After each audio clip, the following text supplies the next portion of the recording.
Hello everyone! Welcome back to our 1466 weekly recaps. This week, I've been studiously taking notes so that I can tell you guys everything. First, we officially have a strategy freeze complete. After discussions, prototypes, and CAD models, we decided that we should create a trench bot with level 1 climbing abilities. We will continue working on L3 that we hope will be ready for our week 6 event. For launching abilities, we are focusing on speed, accuracy, and the ability to shuttle from the neutral zone. We are still deciding on an indexer style. The spin indexer offers better control of the balls and less dead space, but the spin indexer is large and will be more difficult to fit into the robot.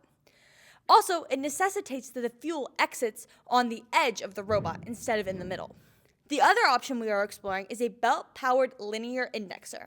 These are fast and easier to package into our frame, but you run the risk of having balls being stuck in corners or on the side.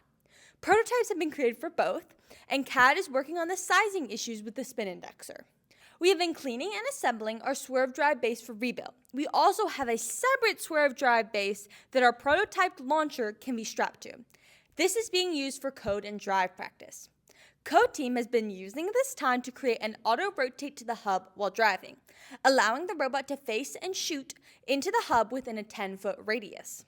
We hosted an FTC scrimmage Saturday morning, though it had to be downsized because of the impending snow.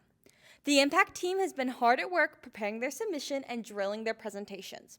The weather might keep us from some time in the lab this week, but we have CAD and other sub-teams working from home to keep the progress rolling. See you guys next week.